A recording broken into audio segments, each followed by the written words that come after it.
தேவனுக்கு மகிமை. சிறியவன் எளியவன். மீகா 5ஆம் அதிகாரம் 2ஆம் வசனம். எப்ராத்தா எனப்பட்ட பெத்லகேமே, நீ யூதாவில் உள்ள ஆயிரங்களுக்குள்ளே சிறியதாயிருந்தும் இஸ்ரவேலை ஆளப்போகிறவர் உன்னிடத்திலிருந்து புறப்பட்டு என்னிடத்தில் வருவார். அவருடைய புறப்படுதல் அனாதி நாட்களாகிய பூர்வத்தினுடையது. எப்ராத்தா எனப்பட்ட பெத்லகேமே என்று மீகா அழைக்கிறார், கூப்பிடுகிறார். அது யூதாவில் உள்ள ஆயிரங்களுக்குள்ளே சிறியது என்று சொல்லப்படுகிறதாக நாம் காண்கிறோம். இஸ்ரவேலை ஆளப்போகிற பெரிய அதிகாரத்துக்கு அது வர இருக்கிறது. சிறியவனை புழுதியிலிருந்து எடுத்து எளியவனை குப்பையிலிருந்து உயர்த்துகிறார்.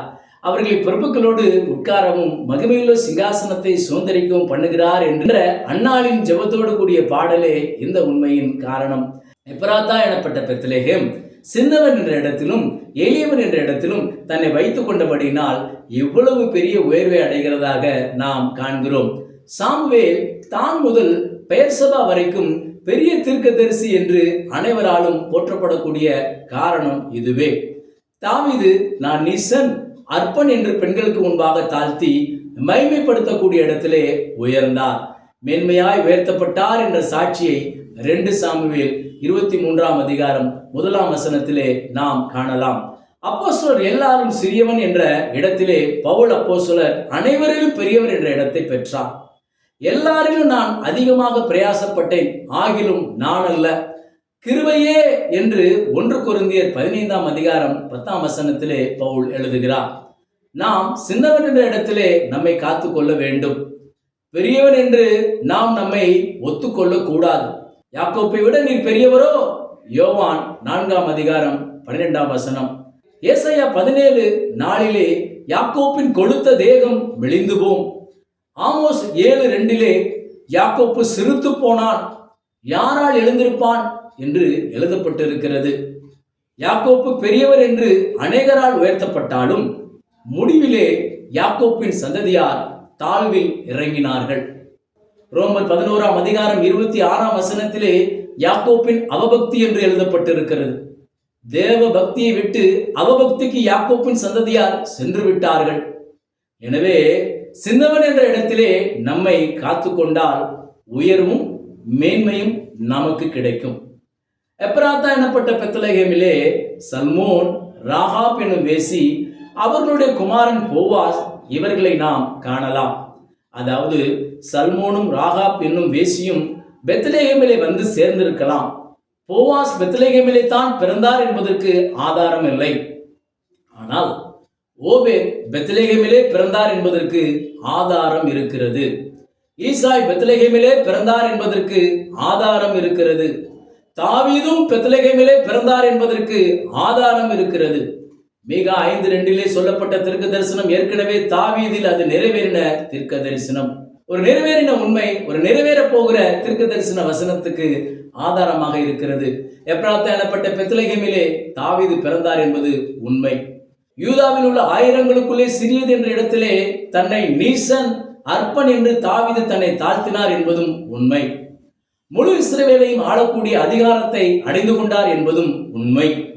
மீகா 5:2 படி எப்ராத்தா எனப்பட்ட பெத்லகேமிலே கிறிஸ்து பிறந்தார் என்பது உண்மை.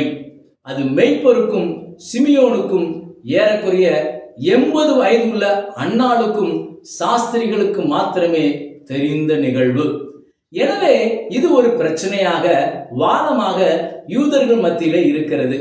அவரை பெத்லகேமிலே பிறந்த தாவீதின் குமாரன் என்று ஏற்றுக்கொண்ட சிலரும் இருந்தார்கள், ஏற்றுக்கொள்ளாத அநேகரும் இருந்தார்கள். அது யூதேயாவில் உள்ள ஆயிரங்களுக்குள்ளே சிறியது என்ற இடத்திலே இயேசு சாந்தமும் மனத்தாழ்மையுமாய் தம்மை வெளிப்படுத்தினார். சிலுவையின் மரண பரியந்தம் தம்மை தாழ்த்தினார் என்ற இடத்திலே அவர் உயர்த்தப்பட்டு வானோர், பூதலத்தோர், பூமியின் கீழானோர் அனைவரும் அவரை வணங்க வேண்டும் என்ற இடத்திலே கட்டளை பெற்றார். லூக்கா 2:10 இன்று கர்த்தராகிய கிறிஸ்து என்ற இரட்சகர் உங்களுக்கு தாவீதின் ஊரிலே பிறந்திருக்கிறார் என்று கபிரியேல் தூதன் சொன்னதாக எழுதப்பட்டிருக்கிறது. எப்ராத்தா எனப்பட்ட பெத்லகேமில் அவர் பிறந்தார் என்று சொல்லாமல் தாவீதின் ஊரிலே பிறந்தார் என்று தேவதூதன் சொல்லுகிறான். அவர் முழு இஸ்ரவேலையும் ஆளுகை செய்யக்கூடிய இடத்திலே அவர் வராதபடி அவர் யூதர்களால் கொல்லப்பட்டார். ஒரு சிங்காசனத்தில் ஆளுகை செய்யும்படியாக கிறிஸ்துவை எழுப்பி வர பண்ணுவேன் என்று அப்போஸ்தலர் 2:29 பேதுரு சொல்லுகிறார்.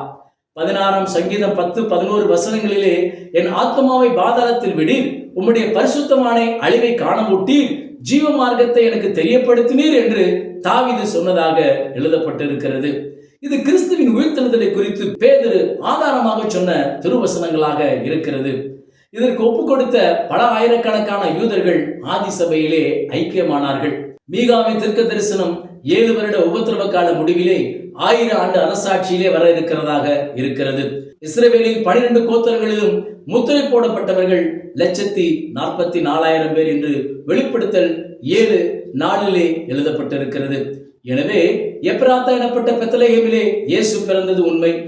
யூதர்கள் அவரை கொலை செய்தது உண்மை. 3ஆம் நாளிலே அவர் உயிரோடு எழுந்தது உண்மை.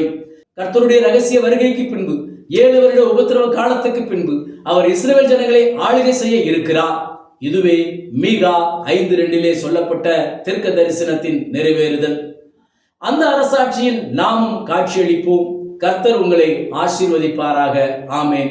தேவனுக்கே மகிமை உண்டாவதாக.